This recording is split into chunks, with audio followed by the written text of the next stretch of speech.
अल्लाहुम्मा सल्ली अला मुहम्मद व अला आले मोहम्मद। अस्सलामु अलैकुम वरहमतुल्लाहि वबरकातुहू। प्यारे दोस्तों, मैं हकीम नज़ीर अहमद चौधरी नज़ीर दवाखाना चुनिया से आपकी खिदमत में हाजिर हूँ। दोस्तों, आज हम एक ऐसी मर्ज़ के बारे में बात करेंगे जो तकरीबन पहले तो 45 और 40 साल की उम्र के बाद शुरू होती थी, लेकिन आजकल नाकस ग़िज़ाओं और मुनासिब ग़िज़ा को खाने के तरीके से ना खाने की वजह से और पानी के इस्तेमाल दुरुस्त तरीके से ना करने की वजह से ये मर्ज़ 30 साल के लोगों को भी होना शुरू हो गई है। आज मैं बात करूंगा यूरिक एसिड के मर्ज़ के हवाले से। तो आइए सबसे पहले जानते हैं कि यूरिक एसिड जो है उससे क्या होता है, यानी उसकी अलामात जो हैं वो क्या क्या हमें सामने आती हैं।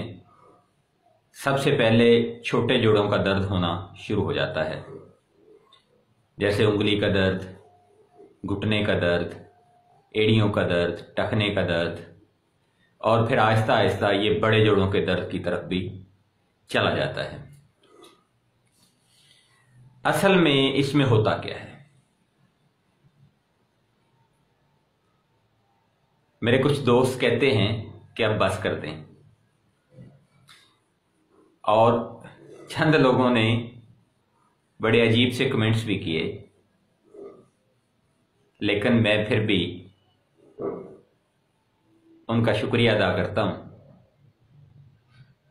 और अल्लाह ताला से दुआ गो हूं कि अल्लाह ताला हमें हदायत नसीब फरमाए,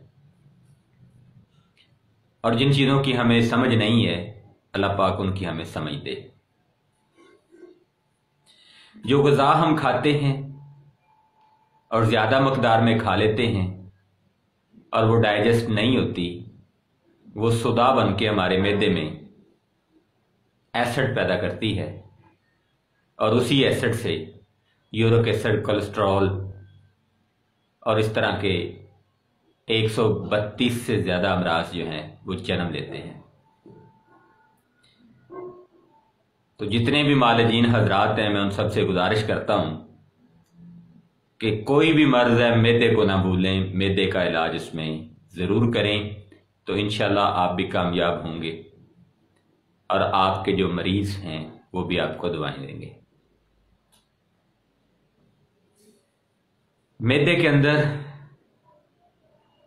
जब ग़िज़ा जाती है तो उसके साथ अगर अल्कलाइन की कमी हो गई तो फिर एसिड की ज़्यादती हो जाएगी।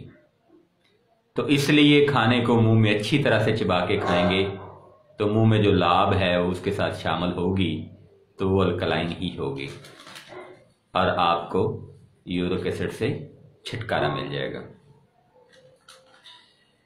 अब एलोपैथिक जो है वो सबसे ज़्यादा चूंकि छा चुका है, तो एलोपैथिक की अद्वियात इस्तेमाल करने की वजह से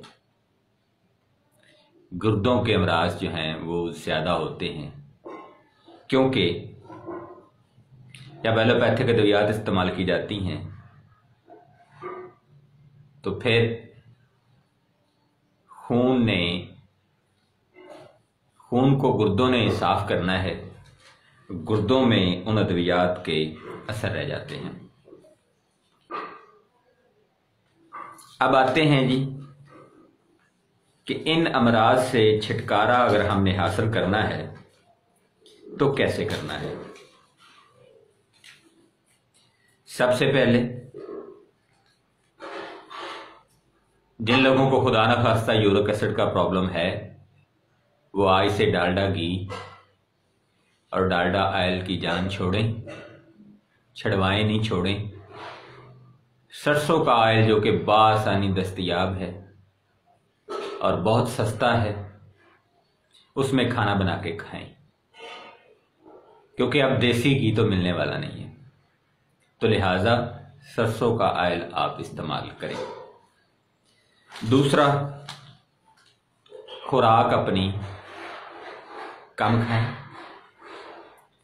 रोज़ाना 1 सेब खाली पेट उसको लाजमी खाएं।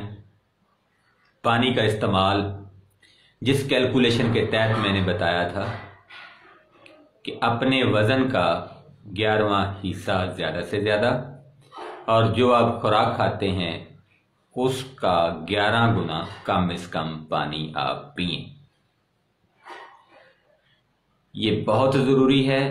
पानी और खाने के जो तरीके मैंने बताए हैं उनके साथ साथ जो आज आपको यूरिक एसिड की अद्वियात बताऊंगा, 3 महीनों के मसलसल इस्तेमाल के बाद आपको यूरिक एसिड की कोई भी एलोपैथिक, हर्बल, यूनानी या कोई भी घरेलू टोटका इस्तेमाल करने की ज़रूरत नहीं पड़ेगी। ठीक है जी। और आपकी पेन किलर से भी जान छूट जाएगी। आइए जी, मैं आपको बताता हूं कि आपके लिए कौन कौन सी चीज़ें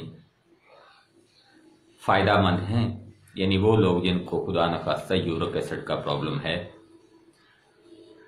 अश्वगंध और शहद, ये आपको फ़ायदा करेगा। सोते वक्त दूध के साथ पिएं। रोज़ाना अगर आप रात को सोने से पहले 3 से 4 अखरोटों के मगज़ निकाल के खा लेते हैं तो आपको फ़ायदा करेगा। अगर आप अलसी पाउडर चम्मच का 8वां हिस्सा वो रोज़ाना खा लेते हैं एक दफ़ा दिन में तो वो भी आपके लिए फ़ायदेमंद होगा। बाथू का अगर आप सालन बना के, सब्जी बना के, पका के खाते हैं तो उससे भी आपका यूरिक एसिड कम होगा। देसी अजवाइन का अगर आप रेगुलर इस्तेमाल करते हैं तो फिर भी आपका यूरिक एसिड नॉर्मल हो जाएगा। रोज़ाना अगर आप 2 चम्मच रात को सेब का सिरका इस्तेमाल करें तो फिर भी यूरिक एसिड नॉर्मल हो सकता है। रोज़ाना अगर आप पपीता बगैर बीजों के ताज़ा हो तो वो खाएं तो उससे भी आपको फ़ायदा पड़ेगा। अगर उसका सूफ इस्तेमाल करेंगे तो फिर भी फ़ायदा होगा। मेथी या मेथा, उसका बीज जिसको मेथी दाना कहा जाता है, अगर 1 चम्मच रोज़ाना उसका इस्तेमाल करेंगे तो फिर भी यूरिक एसिड कंट्रोल में आ जाएगा। चौब चीनी, अगर चम्मच का 8वां हिस्सा रोज़ाना आप इस्तेमाल करेंगे तो आपका यूरिक एसिड कंट्रोल हो जाएगा। सुरंजान, शीरी और तलख, ये अगर आप इस्तेमाल करेंगे तो इंशाल्लाह फिर भी आपका यूरिक एसिड कंट्रोल हो जाएगा। लहसुन ताज़ा रोज़ाना 1 जोई अगर आप इस्तेमाल करेंगे तो यूरिक एसिड नॉर्मल हो सकता है। तिल सफ़ेद रोज़ाना अगर 1 चम्मच आप इस्तेमाल करेंगे तो आपका यूरिक एसिड नॉर्मल हो जाएगा।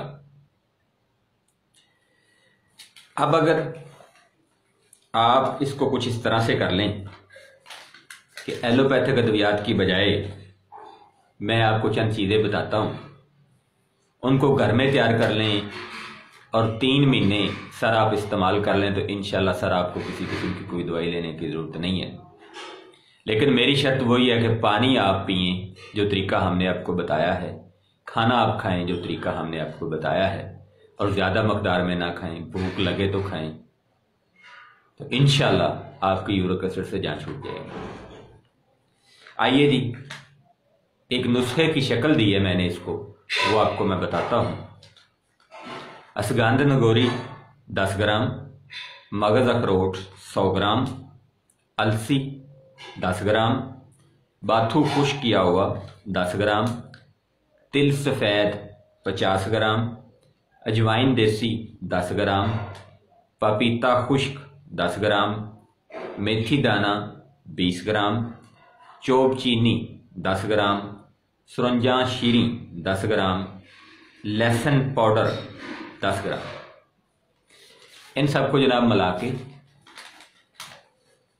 चम्मच का, यानी चाय वाले चम्मच का आधा हिस्सा, यानी आधा चाय वाला चम्मच, और खाने वाले चम्मच का तीसरा हिस्सा सुबह और शाम आप खाना खाने के 1 घंटा बाद इस्तेमाल करें। और रोज़ाना रात को सेब का सिरका 2 चम्मच इस्तेमाल करें। सुबह खाली पेट 1 सेब खाएं और दिन में 1 दफ़ा शहद का लाजमी इस्तेमाल करें। तो आपको यूरिक एसिड की कोई दवाई लेने की ज़रूरत नहीं रहेगी। और अगर आप 3 महीने इस फार्मूले को इस्तेमाल कर लेते हैं तो सर आप सारी ज़िंदगी हमें दवाएं देंगे। और मैं आपसे बस यही गुजारिश करता हूं कि खुदारा बीमारी के बाद दवाओं की तरफ जाने से बेहतर है कि अगर आप बीमार होने की जो तमाम तरकीबें हैं वो करें। सेहत और तंदुरुस्ती अल्लाह रब रहमान इंशाअल्लाह आपको देगा। तो तंदुरुस्ती हजार नेमत है, इसकी कदर करें। खाना घर का इस्तेमाल करें। किसी भी किस्म की कोल्ड ड्रिंक को आज ही से तर्क करें। चाय का कम से कम इस्तेमाल करें। अल्लाह हाफिज। अस्सलाम वालेकुम।